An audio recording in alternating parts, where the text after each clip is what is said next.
tentang proses dan gejala serta penyebarannya menurut ruang dan waktu yang terjadi di atmosfer bumi. Perbedaan antara meteorologi dan klimatologi yaitu meteorologi membahas tentang berbagai proses fisik yang berlangsung di atmosfer yang merupakan unsur-unsur cuaca atau iklim seperti suhu, kelembapan udara, curah hujan, kecepatan, dan arah angin. Sedangkan klimatologi sendiri mempelajari tentang keadaan rata-rata serta penyebaran berbagai unsur cuaca atau iklim menurut waktu dan tempat. Meskipun kedua cabang ilmu ini terlepas satu sama lain, tetapi keduanya sulit dipisahkan karena meteorologi lebih menekankan pada proses terjadinya cuaca, kenapa terjadi hujan lebat, suhu ekstrim, awan, sedangkan klimatologi lebih menekankan pada penyebaran dan hasil proses tersebut. Kemudian materi yang selanjutnya itu adalah lapisan udara dan ciri-cirinya.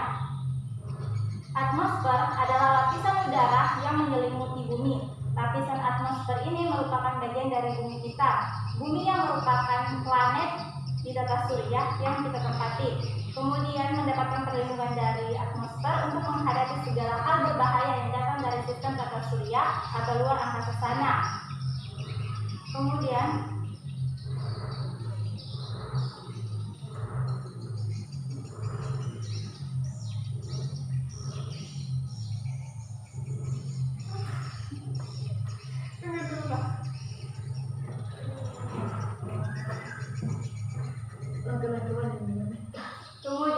atmosfer bumi memiliki ketebalan yang mencapai 1000 km dari permukaan bumi. Atmosfer bumi terdiri dari berbagai macam gas yakni argon, karbon dioksida, neon, sion, hidrogen, dan sebagainya. Kemudian yang selanjutnya itu adalah lapisan atmosfer bumi ini ada beberapa lapis. Yang pertama itu troposfer, stratosfer, mesosfer, termosfer, eksosfer. Kemudian yang selanjutnya itu adalah fenomena yang terjadi di lapisan atmosfer. Fenomena alam yang terjadi di lapisan atmosfer cukup banyak. Fenomena alam di langit tersebut terjadi karena beberapa sebab, tergantung pada fenomena yang terjadi pada lapisan atmosfer tersebut. Fenomena alam yang terjadi di lapisan atmosfer adalah aurora. Kemudian aurora yang disebut dengan cahaya berdansa ini merupakan salah satu fenomena alam yang terjadi di kutub utara atau selatan. Aurora terjadi karena adanya angin surya yang membawa partikel berupa proton dan elektron yang mempengaruhi atmosfer bumi saat bercampur dengan oksigen atau nitrogen di atmosfer. Kemudian memunculkan aliran listrik dan memunculkan beberapa warna yang sangat indah di langit. Kemudian fenomena alam lainnya itu adalah pelangi api. Fenomena ini cukup langka terjadi di permukaan atmosfer. Pelangi api ini muncul dengan warna pelangi namun dalam bentuk seperti api. Fenomena ini terjadi karena adanya awan cirrus yang berbentuk kristal lalu kemudian memantulkan cahaya matahari dalam sudut khusus. Fenomena langka ini terjadi karena adanya kondisi langit yang dipengaruhi cukup langka terjadi secara bersamaan. Kemudian yang selanjutnya adalah fenomena matahari kembar atau sundown. Fenomena alam yang memiliki nama lain parhelion ini dapat dilihat dari mata telanjang. Fenomena yang menampilkan matahari seolah-olah ada dua dari satu ini cukup unik. Kejadian alam ini terjadi karena es heksagonal yang terbentuk di langit yang memantulkan cahaya matahari lalu kemudian membentuk matahari lebih dari satu. Kemudian pembahasan selanjutnya itu adalah unsur-unsur cuaca dan iklim. Unsur-unsur cuaca dan iklim di sini ada beberapa. Yang pertama itu adalah sinar matahari. Proses penyinaran matahari pada bumi disebut dengan insolasi. Sebagai akibat penyinaran matahari terjadi pemanasan di permukaan bumi. Proses pemanasan tersebut dinamakan radiasi. Radiasi dari sinar matahari menjadi sumber pemanas utama bagi bumi. Kemudian yang kedua adalah tekanan udara. Tekanan udara merupakan gaya yang timbul akibat keberadaan berat lapisan udara. Tekanan udara disebut juga dengan kerapatan massa udara dalam suatu wilayah tertentu dan bisa berubah. Tekanan udara diukur menggunakan barometer. Kemudian selanjutnya itu adalah kelembapan udara.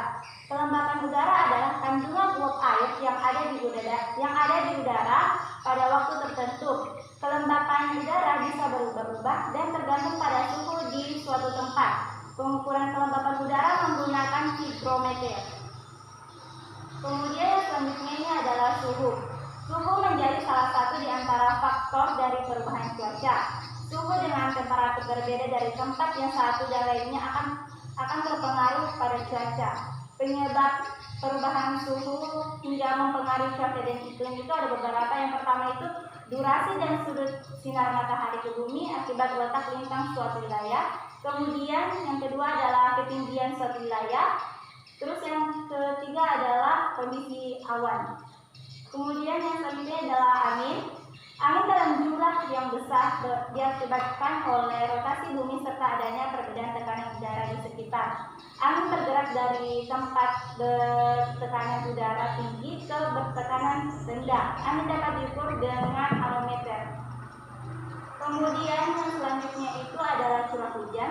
Curah hujan adalah jumlah atau intensitas air hujan yang turun di suatu tempat dalam kurun waktu tertentu. Tingginya curah hujan di setiap wilayah berbeda-beda tergantung dari garis lintang, ketinggian tempat, dan arah angin. Curah hujan diukur dengan abrometer. Kemudian selanjutnya itu adalah awan.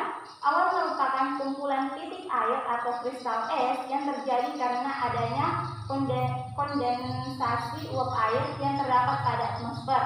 Awan terjadi karena udara mengandung uap air naik sehingga suhunya turun sampai di bawah titik embun. Kemudian materi yang selanjutnya itu adalah faktor pengendali cuaca dan iklim. Faktor pengendali cuaca dan iklim di sini ada 5. Yang pertama itu adalah ketinggian tempat, letak atau derajat lintang, posisi terhadap lautan, pusat tekanan tinggi dan rendah. Kemudian terakhir adalah halaman pegunungan atau topografi. Kemudian materi yang selanjutnya itu adalah mekanisme pembentukan cuaca iklim. Penyerapan energi surya oleh permukaan bumi akan mengaktifkan molekul-molekul gas atmosfer sehingga terjadi pembentukan cuaca. Perubahan tersebut meliputi pemanasan dan pendinginan udara, peningkatan dan penurunan tekanan udara, gerakan vertikal dan horizontal udara, penguapan dan kondensasi atau pengembunan, pembentukan awan dan presipitasi. Oleh karena itu, dengan faktor pengendalinya akan membentuk cuaca sesaat yang dalam jangka panjang akan membentuk tipe-tipe iklim. Kemudian, materi selanjutnya adalah hubungan antara cuaca atau iklim dengan kehidupan sekitar. Hubungan antara cuaca atau iklim dengan kehidupan sekitar di sini ada beberapa. Yang pertama itu adalah hutan. Kemudian yang kedua adalah tanah, yang ketiga adalah tanaman, yang keempat adalah peternakan, yang kelima adalah hama dan penyakit,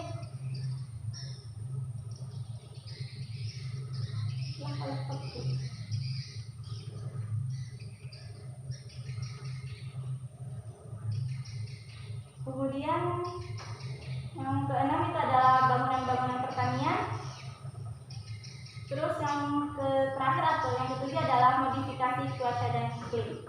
Itu adalah penjelasan saya mengenai mata kuliah meteorologi dan klimatologi. Semoga yang saya sampaikan dapat bermanfaat bagi kita semua. Saya ucapkan Assalamualaikum warahmatullahi wabarakatuh. Waalaikumsalam warahmatullahi wabarakatuh.